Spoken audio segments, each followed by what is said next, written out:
The champagne glass in my hand trembled as the wedding coordinator pointed toward the very back row. "Your poverty will embarrass us," Vivian had sneered just hours earlier, her perfect manicure tapping against the seating chart. I watched my own son Brandon nod in agreement, avoiding my eyes like I was some shameful family secret. Well, at least they were consistent in their cruelty. If you're watching this, subscribe and let me know where you're watching from. My name is Eleanor Patterson, and I'm 68 years old. 3 years ago, I buried my husband Robert after a grueling battle with cancer. I thought the worst pain of my life was behind me. I was wrong. Nothing prepared me for the systematic humiliation my son would put me through, culminating in this moment at his wedding to Denver's most entitled socialite.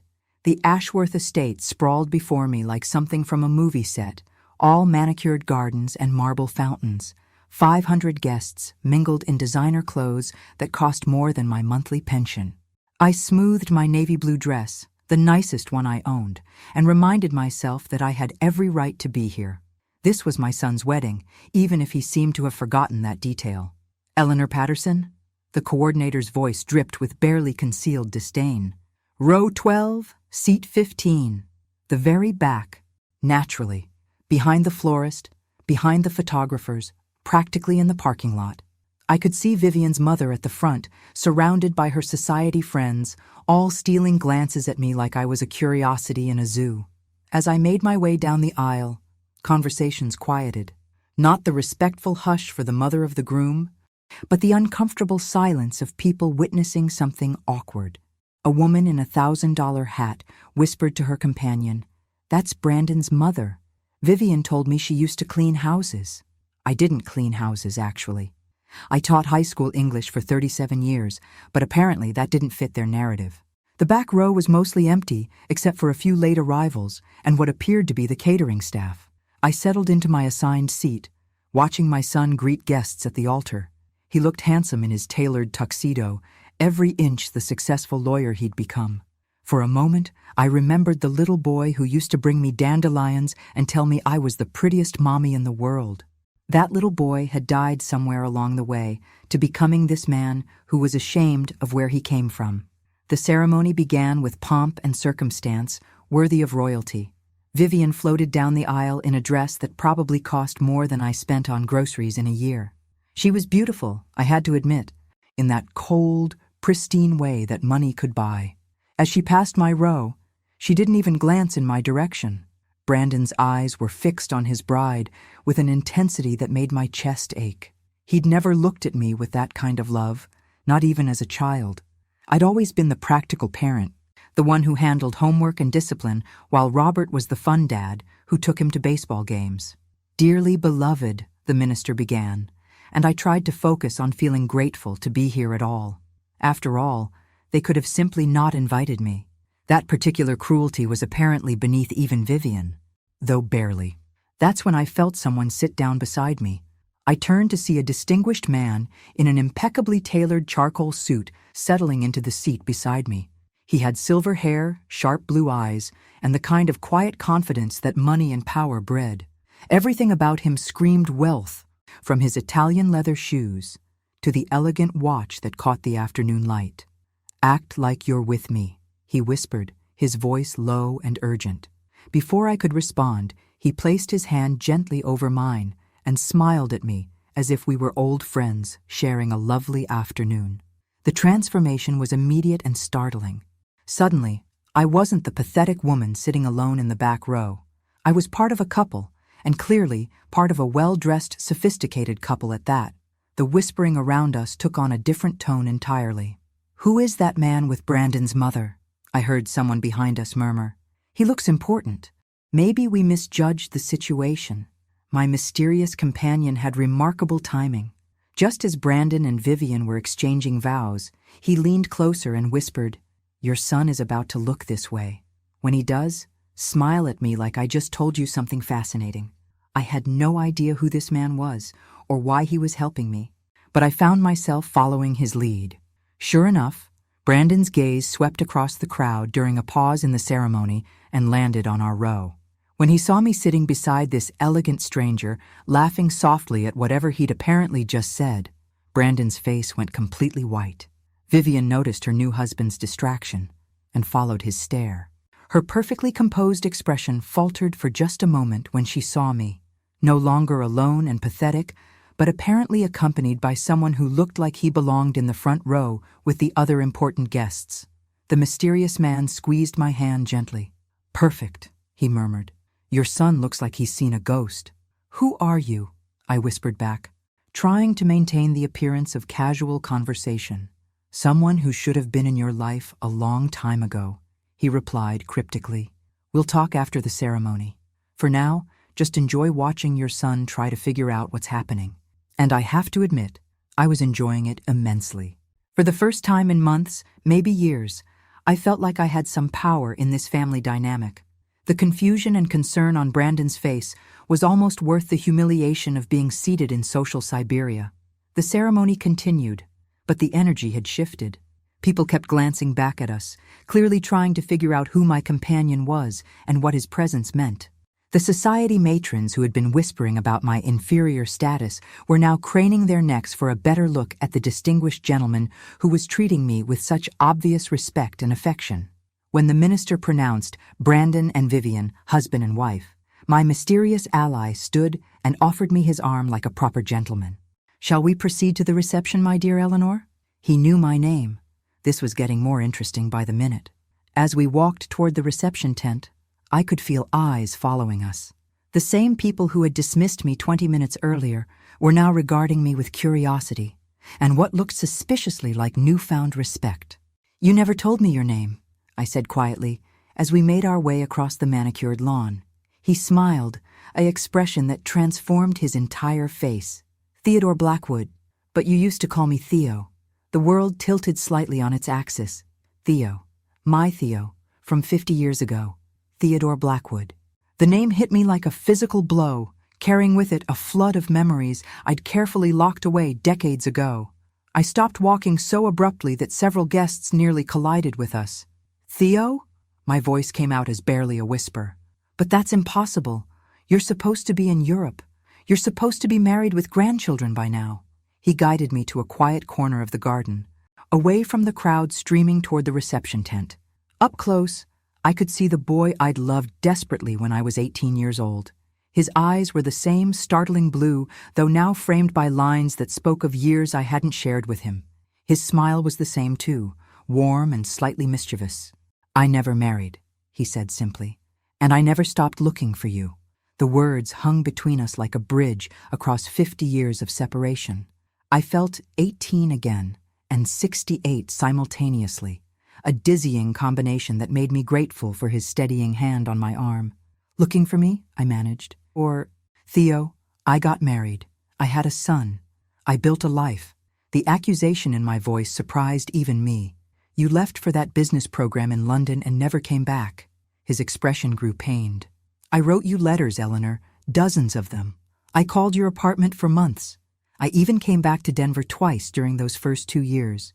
But you'd moved, and no one would tell me where." He paused, studying my face. "You never got any of my letters, did you?" The pieces of a 50-year-old puzzle began falling into place with sickening clarity. My mother, who had never approved of Theo, because his family had money while ours decidedly did not. My mother, who had always believed I was reaching above my station. My mother, who had been suspiciously supportive when I started dating Robert just months after Theo left for Europe. "She threw them away," I said, the certainty of it settling in my stomach like a stone. "My mother intercepted your letters." Theo's jaw tightened. "I suspected as much, but I could never prove it. When I finally hired a private investigator to find you in 1978, you were already married and pregnant. I didn't want to disrupt your life, so I stayed away." 1878. Brandon was born in 1989, which meant I'd already been married to Robert for 2 years by then. The timing was cruel in its precision. If Theo had found me just 2 years earlier, if my mother hadn't interfered, if I'd known he was looking for me. "You hired a private investigator?" The absurdity of it struck me. Here I was, standing in the shadow of my son's wedding reception, discussing roads not taken with the man who had occupied my dreams for the first 5 years of my marriage to Robert. "Several, actually," Theo admitted with a rueful smile. "It became something of an obsession. Every few years, I'd try again. I followed your career, you know. Read about your teaching awards in the local papers. I was proud of you, Eleanor. I always knew you'd touch lives. The reception music started up in the distance. A jazz quartet playing something elegant and expensive. We should join the party, I knew. But I couldn't seem to move from this garden corner where my past and present were colliding in the most spectacular way. Why now? I asked. Why show up today of all days? Theo's expression grew serious. Because I read your husband's obituary 3 years ago. I wanted to reach out then, but it felt inappropriate so soon after your loss. Then last month I saw the wedding announcement in the society pages. He reached into his jacket pocket and pulled out a newspaper clipping. There it was, the announcement that had filled me with such complicated emotions. A photo of Brandon and Vivian looking like the golden couple they believed themselves to be, and beneath it, the details of today's celebration at the Ashworth estate. The announcement mentioned that the groom's mother, Eleanor Patterson, was a retired educator. Theo's voice grew soft. I knew it was you immediately. After all these years of searching, I found you in the Denver Post wedding section. The irony was breathtaking. After decades of private investigators and searches, fate had delivered my location through my son's marriage to a woman who had spent the morning making sure I knew how little I belonged in their world. So you came to crash a wedding? I came to see you, he corrected. I had no intention of interfering with your son's day. I was planning to sit in the back, watch you be proud of your boy, and maybe work up the courage to approach you afterward.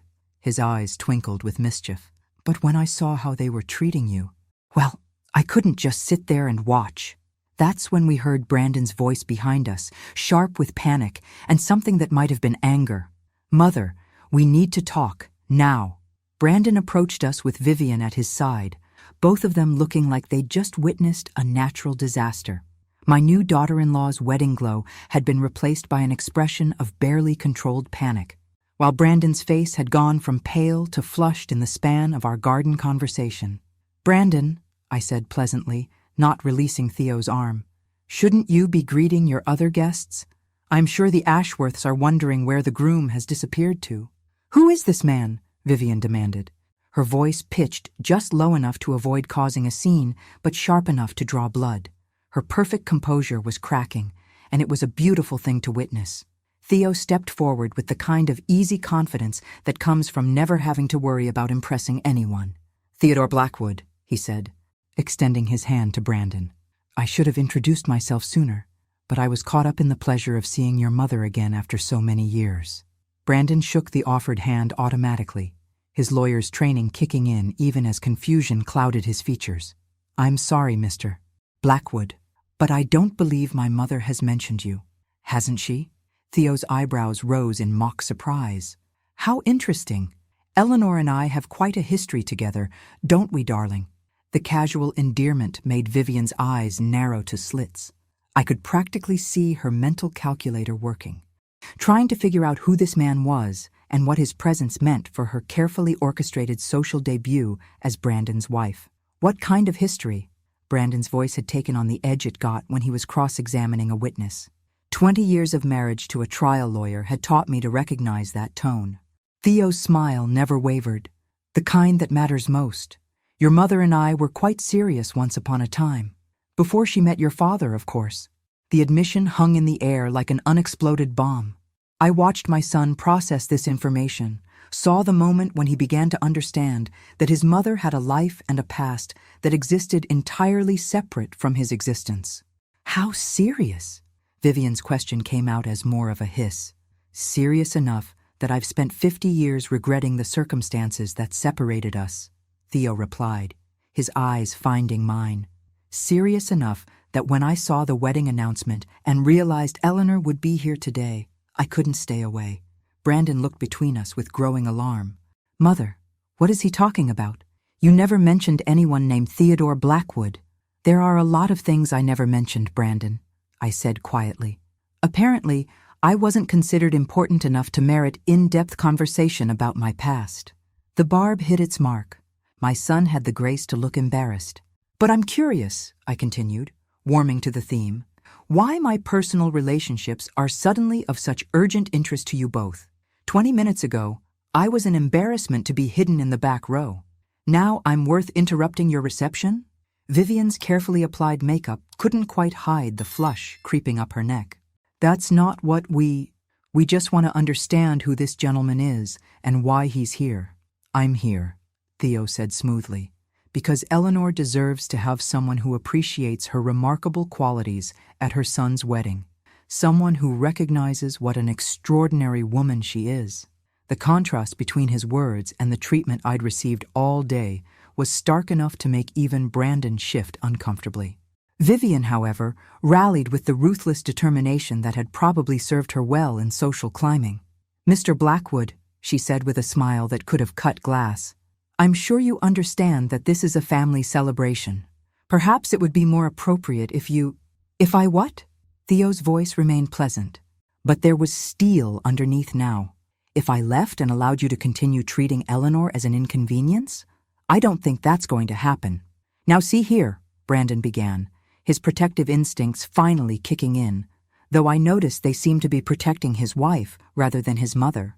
"No, you see here," Theo interrupted, his facade of polite interest finally dropping. "I've watched for the past hour as both of you have systematically ignored and dismissed one of the finest women I've ever known. Eleanor raised you, sacrificed for you, and loved you unconditionally, and this is how you honor her at your wedding." The words I'd longed to hear someone say hung in the air between us. Validation, finally, from someone who mattered. "You don't know what you're talking about," Vivian snapped, her composure finally cracking completely. "You don't know anything about our family dynamics." Theo's laugh was cold. "I know enough. I know that Eleanor was seated in the back row like an afterthought. I know that your society friends have been whispering about her all afternoon while you did nothing to defend her. And I know that neither of you bothered to ask if she needed anything or anyone today." "She had an escort," Brandon protested weakly. "We assumed she was bringing someone." "You assumed wrong," I said quietly. "But then, you haven't asked me much of anything lately, have you, Brandon?" The hurt in my voice must have gotten through to him, because for the first time all day, my son really looked at me. Not through me, not past me, but at me. What he saw there made him take a step back. "Mom, I didn't realize." "That's exactly the problem," Theo cut him off. "You didn't realize, but I did, and now I'm here, and I'm not going anywhere." That's when Vivian made her fatal mistake. "Well, we'll just see about that." The threat in Vivian's voice was unmistakable, and I watched Theo's expression shift from politely amused to genuinely dangerous. Whatever my daughter-in-law thought she knew about power dynamics, she was about to receive a masterclass from someone who had clearly been playing this game a lot longer than she had. "I'm sorry," Theo said, his voice carrying the kind of quiet authority that made smart people nervous. "Are you threatening me, Mrs. Patterson?" Vivian lifted her chin defiantly. "I'm simply saying that if you think you can waltz into our wedding and disrupt our family, you're mistaken. We have security, and they can escort you out if necessary." The silence that followed was the kind that precedes either laughter or violence. Theo chose laughter, rich and genuinely amused. "Your security." He pulled out his phone and made a quick call. "James? Yes, it's Theo. I'm at the Ashworth estate for a wedding. Could you send the car around? And James, bring the portfolio." He hung up and smiled at Vivian with the patience of a cat watching a particularly foolish mouse. Security is an interesting concept, isn't it? The Ashworths have done well for themselves in Denver society. Regional wealth, local influence, quite impressive, really.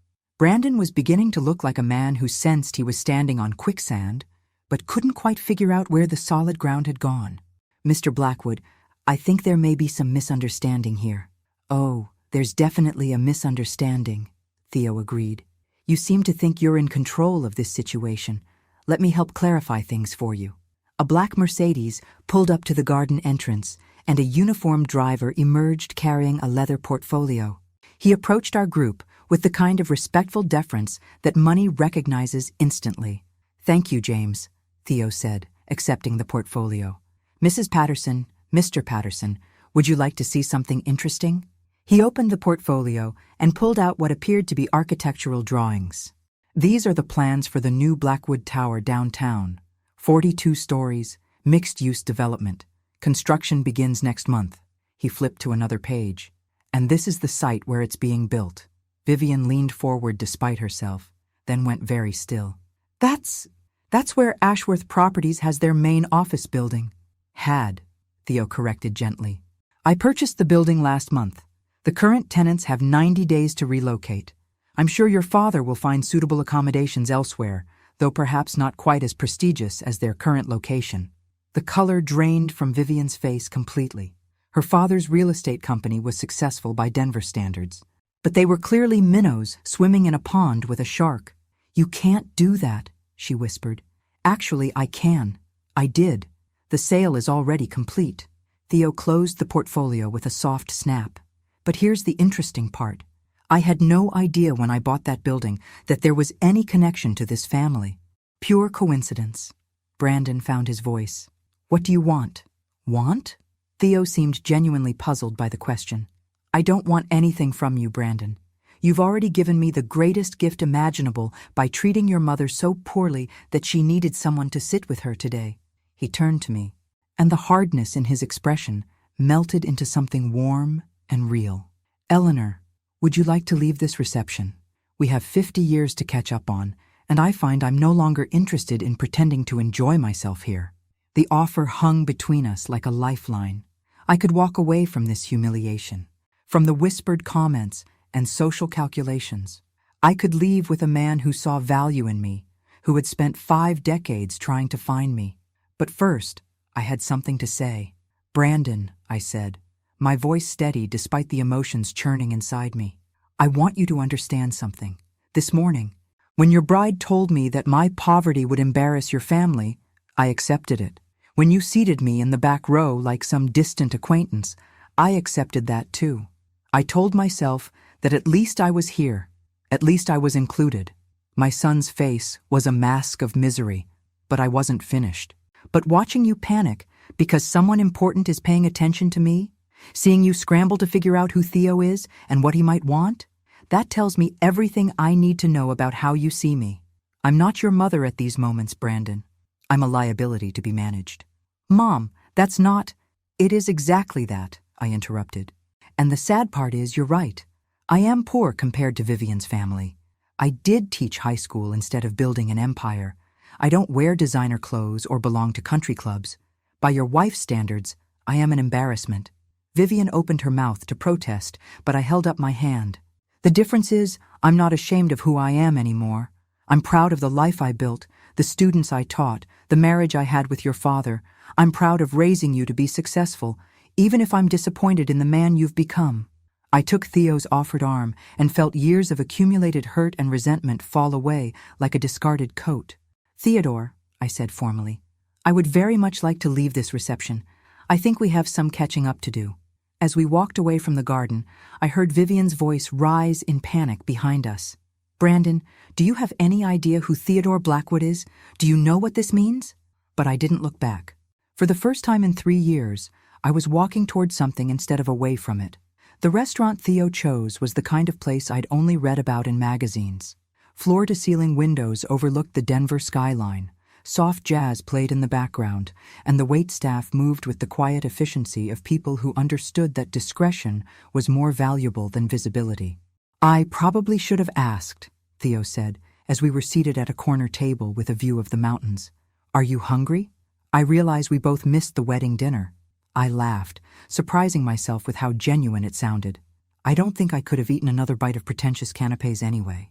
Though I have to admit, I'm curious what a $500 a plate dinner tastes like. Disappointing, he said dryly. Very expensive disappointment. The waiter appeared, as if summoned by telepathy. Mr. Blackwood, your usual table. Shall I bring the wine list? Please. And could we have some of those stuffed mushrooms Eleanor likes? He caught my expression and smiled. I remember. You ordered them at Romano's that night when we celebrated your acceptance to the teacher training program. The memory hit me like a physical blow. Romano's, the little Italian place that had been our special restaurant. I'd been 20 years old, he'd been 22, and we'd been so desperately in love that we could barely sit across from each other without reaching for hands. You remember what I ordered 50 years ago? I remember everything about you, he said simply. The way you laughed at your own jokes. How you got that little wrinkle between your eyebrows when you were concentrating. The fact that you always stole the olives from my salad because you were too polite to order extra for yourself. Tears pricked at my eyes. When had anyone last paid attention to me that way? Robert had loved me. I knew that. But his love had been comfortable, practical. He'd loved me the way you love a well-functioning appliance, with gratitude, but without wonder. "Tell me about your life," Theo said after the wine arrived. Not the headlines I could find in newspaper archives. "Tell me about the parts that mattered to you." So I did.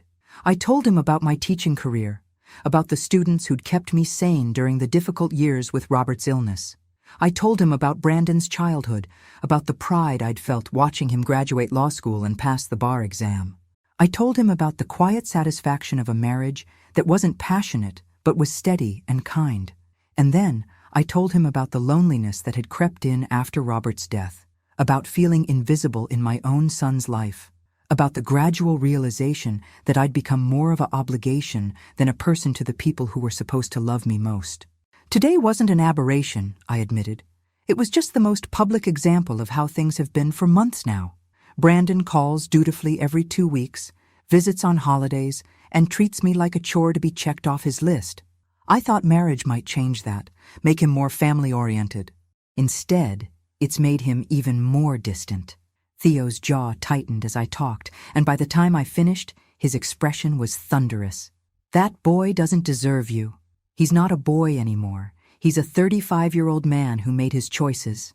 I sipped my wine, grateful for its warmth. "What about you?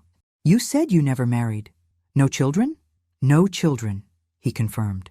"A few relationships over the years, but nothing that stuck. I kept measuring everyone against you, which wasn't fair to them or to me." The admission hung between us, loaded with implications I wasn't sure I was ready to examine. "Theo, what are we doing here? This isn't just a friendly catch-up dinner between old flames, is it?" He set down his wine glass and looked at me with an intensity that made my breath catch. "Eleanor, I'm 70 years old. I've built a business empire, traveled the world, and accomplished everything I set out to do. But there's never been a day in the past 50 years when I didn't wonder what my life would have been like if your mother hadn't interfered. We can't go backward," I said quietly. "We're not the same people we were at 20. "No, we're not," he agreed. "We're better. We know what we want now, what matters and what doesn't. We've lived enough life to recognize real value when we see it."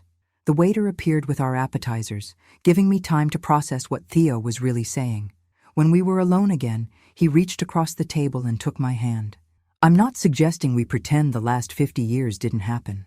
I'm suggesting we decide what we want the next 20 years to look like." My phone buzzed against my purse, then again, and again. "You should probably check that," Theo said, with knowing amusement. "I suspect your son has done some research since we left the reception." I pulled out my phone to find 17 missed calls from Brandon and a stream of increasingly frantic text messages. "Mom, call me immediately. Do you have any idea who Theodore Blackwood is? He's worth over $500 million. What is your relationship with him? Vivian's father wants to meet with him about the building purchase. Can you arrange an introduction? Please call. We need to talk." I showed the messages to Theo, who read them with obvious satisfaction. "Interesting how quickly their interest in your personal life developed," he observed. "What are you going to do about the building?" "Nothing. The sale is final, the contracts are signed, and Ashworth Properties has 90 days to relocate. Business is business." He paused, considering. "Though I suppose if someone convinced me that the current tenants had suddenly developed better manners and a proper appreciation for family relationships, I might be persuaded to consider a long-term lease arrangement." The implications were clear. This wasn't just about real estate. It was about power, respect, and the sudden realization that the woman they'd dismissed as an embarrassment was connected to someone who could significantly impact their lives. My phone buzzed again. This time it was a call from Vivian. I looked at Theo, who nodded encouragingly. "Hello, Vivian." "Eleanor." Her voice was strained, all traces of her earlier arrogance gone. "I hope you're having a pleasant evening. Brandon and I were wondering if you might be free for dinner tomorrow night. We'd love to have a proper conversation with you and Mr. Blackwood if he's available." The transformation was stunning. 12 hours ago, I'd been an embarrassment. Now I was suddenly worth courting. "I'll have to check with Theodore," I said, savoring the moment. "We have quite a bit of catching up to do, as you can imagine." The silence on the other end was thick with frustration. Finally, Vivian managed, "Of course, please let us know what works for your schedule." I hung up and looked at Theo, who was grinning like a wolf. "Well," I said, raising my wineglass, "this day certainly didn't go as expected." "The best days never do," he replied, clinking his glass against mine. "Now, shall we discuss what happens next?" The dinner invitation came with an address I recognized as one of Denver's most exclusive restaurants. Apparently, when you suddenly need to impress someone with a net worth north of $500 million, you don't suggest meeting at Applebee's. Theo picked me up in the Mercedes, looking devastatingly handsome in a navy suit that probably cost more than I'd spent on clothing in the past 5 years combined. I'd chosen my best dress, a simple black number that Robert had always said made me look elegant. Tonight, with Theo's appreciative glance, I actually felt elegant for the first time in years. "Nervous?" he asked as we pulled up to the restaurant. "Should I be?" I countered.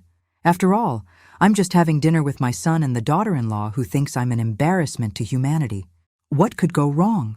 Theo's laugh was rich and warm. "There's the Eleanor I remember, sharp as a tack and twice as dangerous when properly motivated."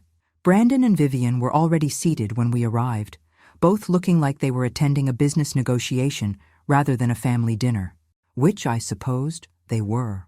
Vivian had clearly spent considerable time on her appearance tonight. Her makeup was flawless, her hair perfectly styled, and her dress screamed expensive designer. She looked like she was trying to audition for the role of worthy dinner companion. "Mom," Brandon stood as we approached, his smile strained but present. "Mr. Blackwood, thank you for joining us." "Theodore," Theo corrected easily, extending his hand.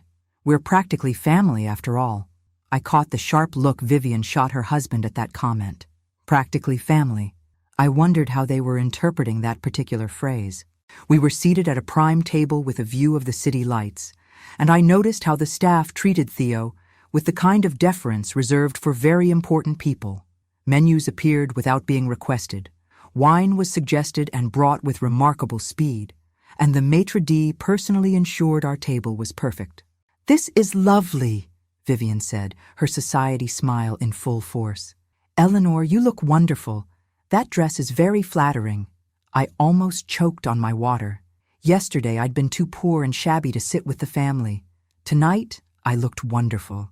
The hypocrisy was breathtaking, even by Vivian's standards. "Thank you, dear," I replied sweetly. "It's amazing what good company can do for one's appearance." Theo's hand found mine under the table, a gentle squeeze of approval that sent warmth through my entire body. "So, Mr. Black, Theodore," Brandon corrected himself quickly. "Mom mentioned you two have a history together. She's been quite mysterious about the details." "Not mysterious," I said, enjoying myself immensely. "Selective. After all, children don't really want to hear about their parents' romantic past, do they?" The word romantic hit the table like a small explosion. Vivian's fork paused halfway to her mouth, and Brandon looked like he'd swallowed something unpleasant. "Romantic?" Brandon repeated faintly. "Oh, yes," Theo said, his voice warm with memory. "Your mother and I were quite serious once upon a time. We had plans, dreams, a whole future mapped out together." "What happened?" Vivian asked, her journalist instincts overriding her social grace. Theo's expression grew darker. "Eleanor's mother happened. She decided I wasn't suitable for her daughter, despite the fact that Eleanor and I were desperately in love. When I left for London on a business program, she intercepted every letter I sent, every attempt I made to contact Eleanor." "She what?" Brandon's voice was sharp with shock. "Grandmother intercepted your letters?" I could see Brandon's legal mind working, cataloging the implications of this revelation. "Every single one," I confirmed. "For 2 years, Theo tried to reach me. For 2 years, I thought he'd simply moved on and forgotten about me. By the time he hired investigators to find me, I was already married to your father." The silence that followed was heavy with unspoken questions. I could practically see the gears turning in both their heads, recalculating timelines, reconsidering assumptions about their family history. "I loved your father," I said firmly, addressing the question I knew Brandon was afraid to ask. "Robert was a good man, and we had a solid marriage, but it wasn't the same as what Theo and I had. What exactly did you have? Vivian's question came out sharper than she'd probably intended. Theo and I exchanged a look that carried 50 years of what if and might have been. Everything, he said simply. We had everything. The waiter appeared to take our orders, giving everyone a moment to process this information. When he left, Brandon leaned forward with the intensity that made him successful in the courtroom. Theodore, I need to ask directly. What are your intentions regarding my mother? If the question surprised Theo, he didn't show it. My intentions are to spend whatever time we have left making up for the years we lost. Beyond that, it depends on what Eleanor wants. All eyes turned to me. For the first time in decades, I was the center of attention, not because I was needed for something, but because my choices mattered to other people. What I want, I said slowly, is to stop being treated like a burden or an obligation. I want to be valued for who I am, not dismissed because I don't fit someone else's idea of what's appropriate. The pointed look I gave Brandon made him shift uncomfortably in his chair. Mom, if this is about yesterday was just the culmination of months of being made to feel invisible, I interrupted. But we're not here to rehash the past. We're here because suddenly, my personal relationships are interesting to you both. Vivian had the grace to blush, but she recovered quickly. Eleanor, I hope you understand that we were just surprised yesterday. We hadn't realized you were seeing anyone. I wasn't, I said bluntly. Theo appeared like an answer to prayers I didn't even know I was praying. And the building purchase? Brandon asked, cutting straight to the heart of their concern. Theo's smile was predatory. What about it? Vivian's father is concerned about the lease termination. His company has been in that location for 15 years. Business is business, Theo replied smoothly. Though I suppose I could be convinced to consider alternative arrangements if the circumstances were right. The negotiations were beginning in earnest now, I realized. My relationship with Theo had become a commodity to be traded, a potential solution to their financial concerns. It should have made me angry. Instead, I found it fascinating. What kind of circumstances? Vivian asked eagerly. The kind that involve treating Eleanor with the respect she deserves, Theo said flatly. Starting with an apology for yesterday's humiliation. The demand hung in the air like a gauntlet thrown down. Brandon and Vivian exchanged glances, clearly weighing their options. Finally, Brandon spoke. Mom, I want you to know that I'm sorry. About the seating arrangement, about not defending you when people were talking. You're right, I treated you like an obligation instead of my mother, and that was wrong. The apology sounded genuine, which made it somehow worse. If he could see how badly he'd treated me now, why hadn't he seen it before Theo's money made my feelings matter? And you, Vivian? I asked quietly. My daughter-in-law's struggle was visible. Pride warred with pragmatism, and pragmatism won. I apologize for my comment about your poverty, she said stiffly. It was inappropriate and hurtful. Yes, it was, I agreed.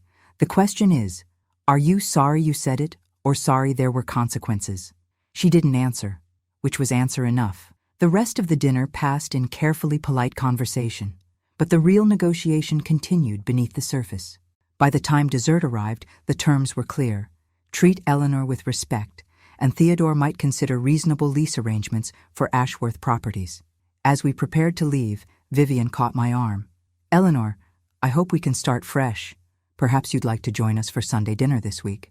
6 months ago, an invitation to Sunday dinner would have thrilled me. Tonight, it felt like another chess move in a game I was finally learning to play. I'll check my calendar, I said pleasantly. Theo and I have quite a few plans to make. The look of panic that flashed across her face was worth every moment of yesterday's humiliation. Sunday afternoon found me in Theo's penthouse apartment, which occupied the top 2 floors of one of downtown Denver's most exclusive buildings. Floor-to-ceiling windows offered a panoramic view of the mountains, and the decor was elegant without being ostentatious. This was clearly the home of someone who had money, but didn't need to prove it to anyone. Coffee? Theo offered, leading me to a sitting area that probably cost more than most people's cars. Please. I settled into a leather chair that felt like being embraced by luxury. This is beautiful, Theo. Very you, somehow. You remember what I'm like after 50 years? Some things don't change. You always had exquisite taste, even when we were young and broke. I accepted the coffee gratefully. Though I have to admit, seeing you now, it's hard to imagine you were ever broke. Theo's laugh was rueful. Trust me, there were plenty of years when I wondered if I'd made the right choices. Building a business empire is lonely work, Eleanor. Especially when the person you most wanted to share it with was living a completely different life. We sat in comfortable silence for a moment, the weight of lost years settling between us. Finally, I spoke the question that had been nagging at me since yesterday. Theo, why didn't you ever try to contact me after you found out I was married? You could have at least let me know you'd been looking. His expression grew pained. I thought about it. God knows I thought about it constantly. But you seemed happy in the photos I saw. You had a husband, a child, a life. What right did I have to disrupt that with news that my love letters had been intercepted? You could have given me the choice. I could have, he agreed. But I was young and proud and hurt. I convinced myself that if you'd really loved me, you would have found a way to reach out. It took me years to understand that you probably thought the same thing about me. I set down my coffee cup with a sharp clink. We were both idiots. Spectacularly so, he agreed. Though, in my defense, your mother was a formidable opponent. The woman could have given Machiavelli lessons in manipulation. The mention of my mother brought back a flood of memories I'd rather have left buried. Margaret Wilson had been a force of nature, convinced that her way was the only right way and utterly ruthless in pursuing what she believed was best for her family. She never liked you, I said quietly. Said you were too ambitious, too focused on money and status. Ironic, considering how thrilled she would have been if she could see you now. She was afraid I'd take you away from her, Theo said. And she was right. I would have. We had plans to move to California after I finished the London program, remember? Your mother couldn't stand the thought of losing control over your life, so she destroyed both our lives instead. Not destroyed, Theo corrected gently. Redirected. You became a teacher, touched hundreds of young lives, raised a son. That matters, Eleanor. That has value. Does it? The question came out more bitter than I'd intended. Because right now it feels like the only thing that gives me value to my own family is my connection to you and your money. Theo reached across the space between us and took my hand. Their inability to see your worth doesn't diminish it. It just makes them blind. My phone buzzed with a text message. Brandon, right on schedule with his weekly check-in call that had become a depressing ritual of polite small talk and barely concealed obligation. Hi, Mom. Just checking in. How was your week? Oh, I showed the message to Theo, who read it with obvious distaste. Every Sunday at 3 p.m., I explained. Like clockwork. Duty call complete. Guilt assuaged for another week. What do you usually tell him? That I'm fine? Everything's fine.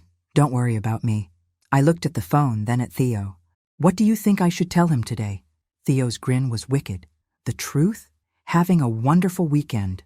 Theo is showing me his art collection. We're discussing travel plans. I hit send and immediately felt a delicious thrill of rebellion. Within 30 seconds, my phone rang. Mom! Brandon's voice was tight with barely controlled panic. Travel plans? Hello, sweetheart. Yes, Theo has a house in Tuscany. We're thinking of spending a few weeks there in the fall. The silence on the other end stretched so long, I wondered if we'd been disconnected. Finally, Brandon found his voice. A few weeks? In Italy? With a man you just reconnected with? Is there a problem with that? I asked innocently. Mom, you don't even have a passport. Actually, I renewed it last year. Robert and I had talked about taking a cruise before he got sick. The memory brought a pang of sadness, but it was gentle now, worn smooth by time. We never made the trip, but the passport is still valid. But Mom, you've never traveled internationally. You've barely left Colorado since Dad died. Then it's time for a change, don't you think? I could practically hear Brandon's mind racing through the implications. His mother, the woman he'd dismissed as a burden, was suddenly making independent plans to travel internationally with a billionaire. The power dynamics of our relationship were shifting faster than he could process. What about your house? Your responsibilities here? What responsibilities? The question came out sharper than I'd intended. Brandon, what exactly do you think I'm responsible for that would prevent me from traveling? Another long silence. Because we both knew the answer. Nothing. I had no job, no dependents, no commitments that couldn't be handled with a phone call or postponed for a few weeks. My life had become so small that it could fit into a carry-on bag. I just think maybe you're moving too fast with this relationship, Brandon said finally. You've known him for what, 2 days? I've known him for 50 years, I corrected. We're just picking up where we left off. Mom, please be reasonable. You can't just run off to Italy with some man. Some man? Theo raised an eyebrow at that, clearly amused. I can't, I interrupted Brandon's protests. Why not? I'm 68 years old, Brandon, not 8. I don't need your permission to live my life. That's not what I meant. It's exactly what you meant. You've spent the last 3 years treating me like a child who can't be trusted to make her own decisions. Well, guess what? I'm making them anyway. I hung up before he could respond and immediately turned off the phone. That felt good, I admitted to Theo. I imagine it did, though I should probably mention that I don't actually have a house in Tuscany. I stared at him for a moment, then burst into laughter. You don't? Not yet, he said with a grin. But I can have one by next week if you're interested. The casual way he said it, like buying international real estate was no more complicated than picking up groceries, should have been intimidating. Instead, it was thrilling. Theo, I said slowly, what exactly are we doing here? We're living, he said simply. For the first time in 50 years, we're actually living instead of just existing. My phone, despite being turned off, somehow managed to ring. Theo looked at it with amusement. I think your son may have some additional thoughts to share. Let him think, I said, leaving the phone silent. It'll be good for him. But even as I said it, I knew that Brandon's panic was just the beginning. The real consequences of my newfound independence were still to come. Monday morning brought an unexpected visitor to my front door. I opened it to find a woman in her 40s with perfectly styled blonde hair and the kind of aggressive confidence that comes from being born into money and privilege. Mrs. Patterson? I'm Catherine Ashworth, Vivian's mother. Of course she was. The family resemblance was unmistakable, from the calculating blue eyes to the way she held herself like someone accustomed to getting her way through sheer force of personality. Mrs. Ashworth, I said politely, not inviting her in. This is unexpected. May I come in? I think we need to have a conversation. The phrasing wasn't quite a question, more of an assumption that I would naturally comply with her wishes. It was the same tone Vivian used when she wanted something, that particular blend of entitlement and barely concealed threat that wealthy people seem to learn in the cradle. Of course, I said, stepping aside. After all, I was curious to see what the matriarch of the Ashworth family wanted badly enough to show up unannounced at my modest suburban home. She swept into my living room like she was conducting an inspection, her gaze cataloging everything from my furniture to my decorations with the kind of professional assessment that real estate agents perfected. I could practically see her calculating the value of everything in sight and finding it disappointingly low. Coffee? I offered, more from politeness than genuine hospitality. No, thank you. This shouldn't take long. She settled into my best chair like she was doing me a favor by gracing it with her presence. I'll get straight to the point, Mrs. Patterson. Your relationship with Theodore Blackwood is causing problems for my family. Is it? I settled across from her, genuinely curious about where this conversation was heading. How interesting. Don't play coy with me, Catherine snapped, her mask of politeness slipping. You know exactly what you're doing. My husband's business is being threatened because you've decided to use your friendship with Mr. Blackwood as some kind of revenge against Vivian. Revenge is such a dramatic word, I said mildly. I prefer to think of it as natural consequences. This is extortion. No, this is business. Theodore purchased a building, which is his right as a private citizen. The fact that your husband's company happens to be a tenant in that building is simply unfortunate timing. Catherine's eyes narrowed. We both know this isn't about timing. This is about Vivian's comment at the wedding. Oh, you heard about that? I asked with false surprise. How embarrassing for your family. Look, Catherine said, leaning forward with the intensity of someone playing their final card. I don't know what your game is here, but I'm prepared to make this worth your while. Now this was interesting. Worth my while how? She reached into her designer handbag and pulled out what appeared to be a check. $50,000. All you have to do is convince your boyfriend to honor the existing lease with Ashworth Properties. I stared at the check, genuinely shocked. Not by the amount, but by the sheer audacity of the gesture. Mrs. Ashworth, are you attempting to bribe me? I'm offering you a mutually beneficial arrangement, she corrected smoothly. You help us maintain our business relationship with Mr. Blackwood, and you receive compensation for your assistance. Compensation. I rolled the word around in my mouth like a foreign object. How much did Vivian tell you about that conversation at the wedding? Enough to know that money is a concern for you. And you assumed that meant I was for sale? Catherine's smile was razor sharp. Mrs. Patterson, everyone is for sale. It's just a matter of finding the right price. I stood up and walked to the window. Looking out at the garden Robert and I had planted together 15 years ago. The roses were blooming beautifully this year, their crimson petals bright against the morning sun. It was a simple garden in a simple neighborhood, nothing like the elaborate landscapes I'd seen at the Ashworth estate. But it was mine, earned through 40 years of teaching and loving and building a life with a good man. You know what's funny, Mrs. Ashworth? I said, without turning around.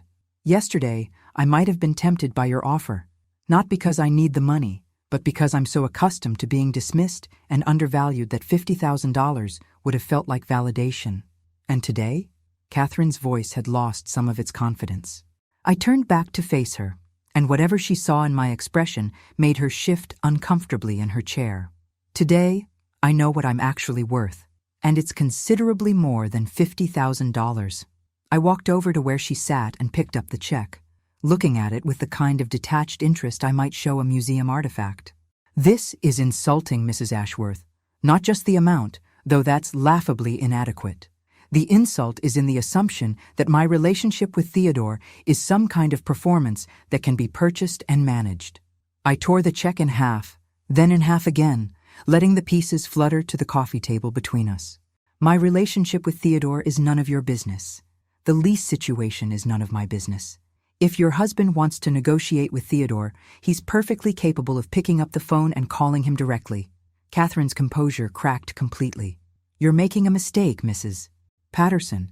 The Ashworth family has considerable influence in this city. We can make things very difficult for people who cross us. Are you threatening me? I asked with genuine curiosity. I'm explaining reality. I laughed, surprising both of us with how genuine it sounded. Mrs. Ashworth, 3 days ago your threats might have scared me. Today, they're just amusing. You see, I've spent the last 50 years being afraid of disappointing people, afraid of not being good enough, afraid of taking up too much space in the world. I moved closer to where she sat, and she actually leaned back in the chair. But yesterday, I sat in a restaurant with a man who values me for exactly who I am. A man who has spent 50 years trying to find me because he believed I was worth finding. Do you really think your social influence frightens me now? Catherine stood up abruptly, her face flushed with anger and embarrassment. This isn't over. Yes, it is, I said calmly. It's completely over.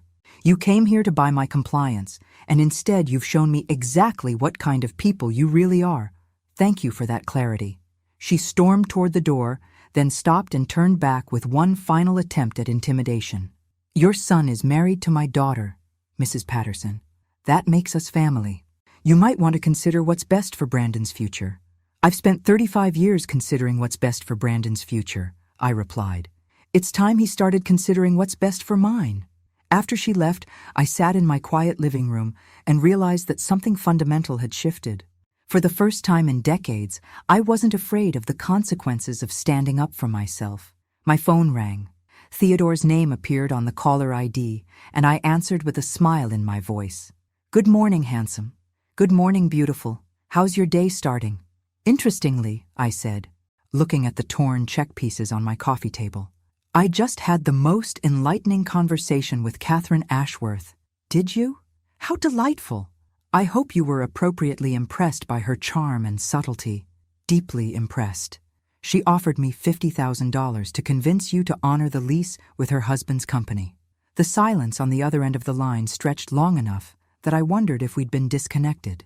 $50,000, Theodore finally said, his voice carefully controlled. I told her it was insulting. Because the amount was too low? Because the assumption was offensive. I paused, enjoying the moment.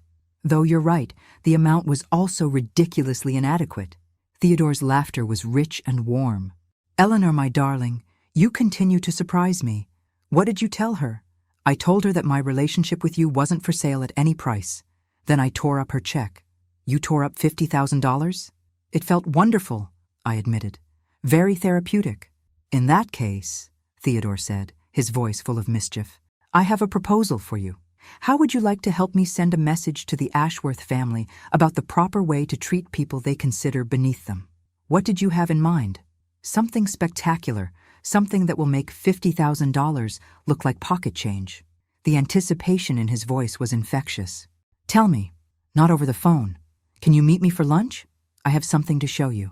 An hour later, I found myself in the back seat of Theodore's Mercedes, heading toward the downtown financial district. We pulled up in front of a sleek glass building that I recognized as one of Denver's most prestigious commercial addresses. Where are we going? I asked, as Theodore helped me out of the car. To meet with my attorney, he said, his smile mysterious. We have some papers to sign. What kind of papers? The kind that are going to make the Ashworth family very, very sorry they ever heard the name Eleanor Patterson. As we walked into the building's marble lobby, I felt a thrill of anticipation mixed with something I hadn't experienced in years, the intoxicating sense of having real power. Whatever Theodore had planned, I was ready for it. Theodore's attorney turned out to be a sharp-eyed woman in her 50s who clearly knew her way around high-stakes financial maneuvering. Margaret Chen had the kind of precise, no-nonsense demeanor that came from years of protecting very wealthy people from very expensive mistakes. Eleanor, Theodore said as we were seated in her corner office with its commanding view of the city, I'd like you to meet Margaret Chen, the finest attorney in Colorado and the architect of some of my more creative business ventures. Mrs. Patterson, Margaret said, extending her hand with a professional smile. Theodore has told me quite a lot about you.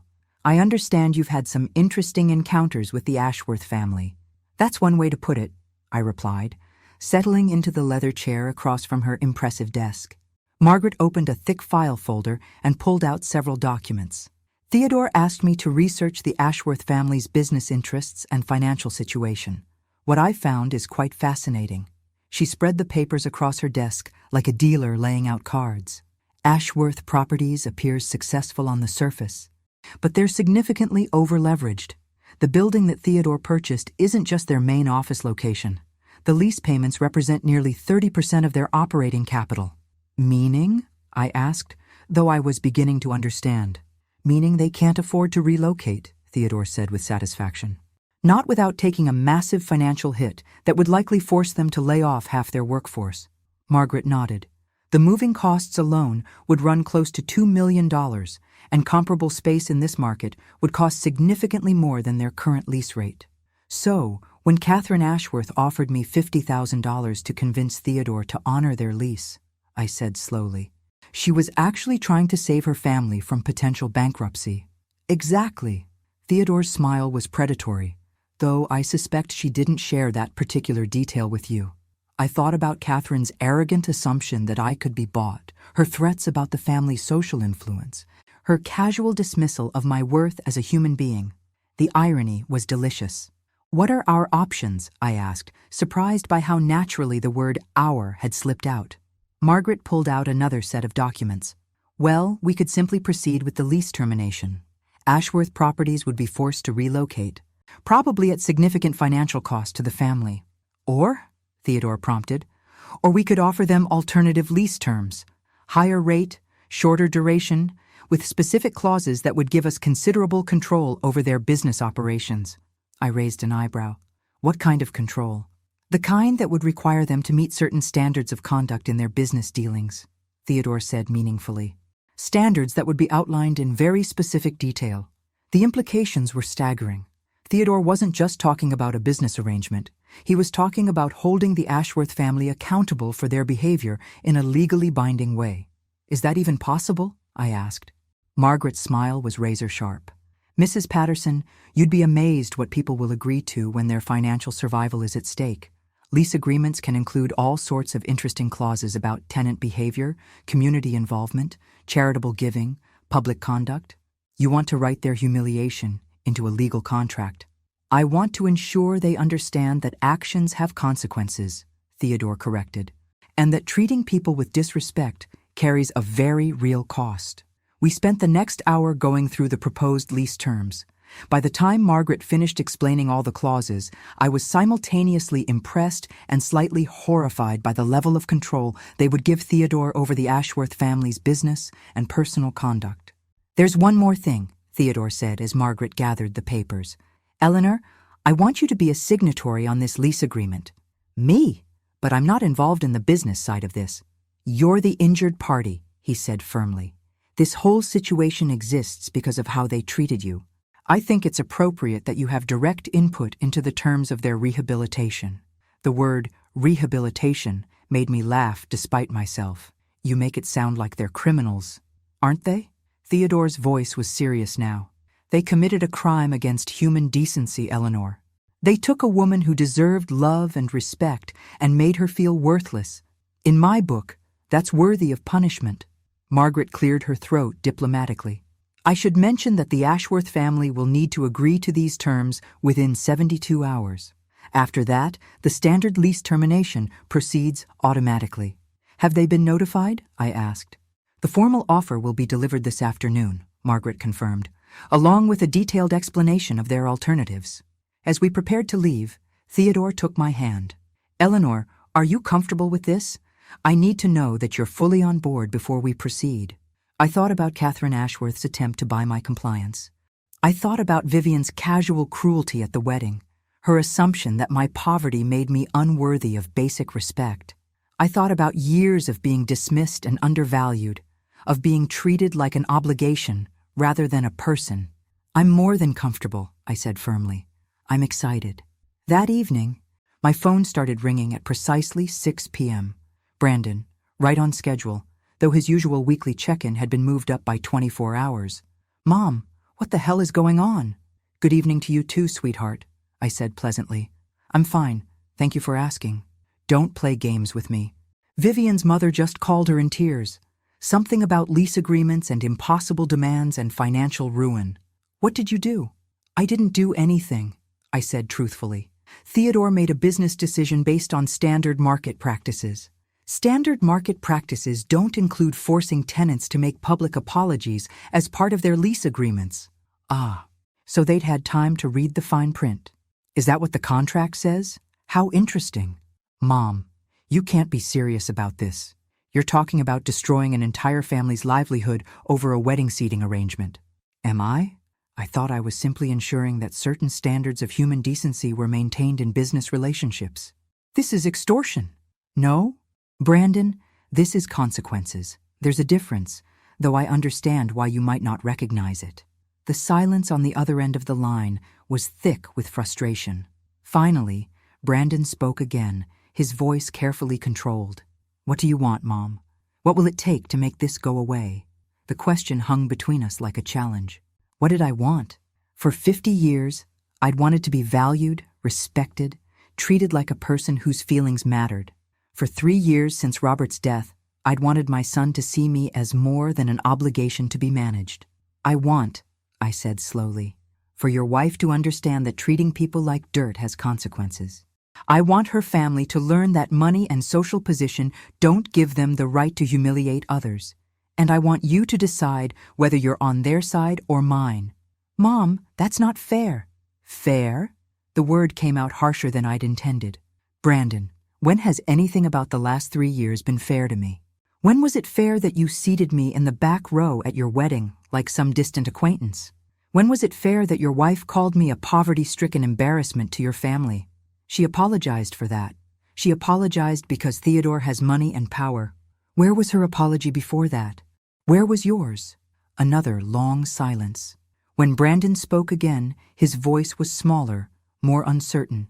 "What do you want me to do?" "I want you to choose," I said quietly. "Vivian's family has 72 hours to accept Theodore's lease terms or find new office space. During those 72 hours, you can stand with the family that humiliated your mother, or you can stand with the mother who loves you despite everything." "Mom, I'm done talking, Brandon. The next conversation we have will tell me everything I need to know about what kind of man I raised." I hung up and immediately turned off my phone. And immediately, for the first time in 3 years, I was calling the shots in my own family. It was terrifying and exhilarating in equal measure. Now I had to wait to see if my son would choose love or social status. Something told me the answer would define the rest of our relationship. The call came at exactly 5 p.m. on Wednesday, 71 hours and 15 minutes after Margaret Chen had delivered the lease terms to Ashworth Properties. I was in Theodore's penthouse, ostensibly helping him choose artwork for the Tuscany house he'd purchased that morning, when his phone rang. "Theodore Blackwood," he answered, putting the call on speaker so I could hear. "Mr. Blackwood, this is Richard Ashworth. I believe you're expecting my call." The voice was carefully controlled, but I could hear the strain underneath. This was a man who had spent the last 3 days coming to terms with financial reality. "Mr. Ashworth, I trust you've had time to review our proposal thoroughly." "We have. And my family would like to accept your terms." The admission clearly cost him. I watched Theodore's face remain impassive, though I caught the slight tightening around his eyes that meant he was pleased. "All of them?" Theodore asked. "Including the public conduct clauses and the community service requirements?" "All of them." "And the personal apologies?" A longer pause. "Yes, though I'd like to discuss the timing and format." "The terms are non-negotiable, Mr. Ashworth. Your daughter-in-law's public apology to Mrs. Patterson will be delivered exactly as specified, or the lease termination proceeds as originally planned." I had to admire Theodore's negotiating style. There was no gloating, no unnecessary cruelty, just the implacable certainty of someone who held all the cards and knew it. "I understand. When do you need the first apology delivered?" "This Friday. The charity luncheon at the country club seems like an appropriate venue, don't you think?" "Mrs. Patterson will be attending as my guest." My eyebrows shot up. This was the first I'd heard about attending any charity luncheon, though the symmetry was perfect. The same social circle that had witnessed my humiliation at the wedding would now witness Vivian's public acknowledgement of her behavior. "We'll be there," Richard Ashworth said heavily. "Excellent. Margaret Chen will send over the final contracts tomorrow morning. Welcome to your new lease arrangement, Mr. Ashworth." Theodore hung up and turned to me with a smile that was part satisfaction, part concern. "Are you ready for this?" he asked. "Once that apology is delivered publicly, there's no going back. Your relationship with Brandon and Vivian will be permanently changed." I thought about that. For 3 years, I'd been tiptoeing around my son's marriage, accepting scraps of attention and swallowing countless small humiliations in the hope of maintaining family harmony. The relationship was already broken. I was just finally acknowledging it. "Good," I said firmly. It needed to be changed. Friday arrived with unseasonable warmth and brilliant sunshine, as if the universe was conspiring to make this day as memorable as possible.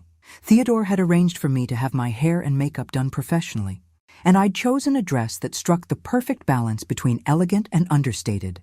I wanted to look like someone worth apologizing to.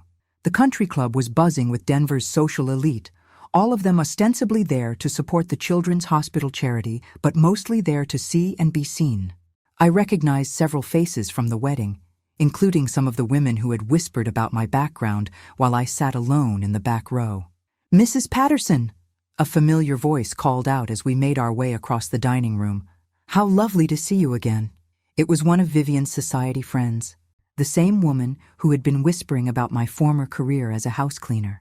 Now she was beaming at me like we were old friends, clearly having reassessed my social value since learning about my connection to Theodore. "How nice," I murmured, accepting her air kisses with amusement. "I'm surprised you remember me." "Of course I remember. You looked so elegant at the wedding, and Mr. Blackwood, what a pleasure to meet you properly." The transformation was fascinating to watch. These people who had dismissed me as unworthy of acknowledgement were now treating me like visiting royalty, their entire attitude shifted by the simple presence of Theodore's money and influence. We took our seats at a prime table near the front of the room, and I noticed how conversations quieted as people realized who I was. The whispers were different now, speculative rather than dismissive, curious rather than cruel.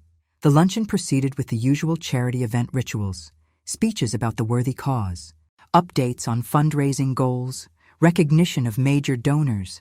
I noticed that the Ashworth family was seated at a table in the middle of the room, close enough to be visible, but far enough away to avoid accidental conversation. Vivian looked beautiful, as always, but there was a brittleness to her composure that hadn't been there at the wedding. She kept glancing in our direction, her smile never quite reaching her eyes. Finally, the moment arrived. The event coordinator announced that Mrs. Vivian Patterson had requested a few minutes to address the gathering. The room grew quiet as Vivian made her way to the podium, her heels clicking against the hardwood floor with the precise rhythm of someone maintaining control through sheer willpower. She looked out over the crowd, her gaze finding mine and holding it for a long moment. "Thank you all for your attention," she began, her voice carrying clearly through the room's sound system. "I wanted to take this opportunity to address something important in front of this community that means so much to my family." She paused, and I could see her hands trembling slightly as she gripped the podium. "Last week, at my wedding, I said something thoughtless and cruel to my mother-in-law, Eleanor Patterson. I told her that her poverty would embarrass our family, and I treated her with a level of disrespect that was completely unacceptable." The room was absolutely silent now, everyone hanging on her words. This kind of public admission of wrongdoing was unprecedented in their social circle. I was wrong, completely, utterly wrong. Eleanor Patterson is a woman who dedicated her life to educating young people, who raised a successful son, and who deserves respect and admiration. Not the treatment I gave her. Vivian's voice cracked slightly on the next words. I let my own insecurities and prejudices cloud my judgment, and I hurt someone who should have been welcomed into our family with love and gratitude. Eleanor, I am deeply, genuinely sorry for my behavior, and I hope that someday you can forgive me. She stepped away from the podium to scattered, uncertain applause. The crowd was clearly unsure how to react to such an unprecedented public confession. I stood up slowly, aware that every eye in the room was on me. This was my moment. I could accept the apology graciously and let everyone move on, or I could make it clear that some wounds couldn't be healed with a simple sorry. "Thank you, Vivian," I said, my voice carrying clearly in the hushed room. "Your apology is noted and appreciated."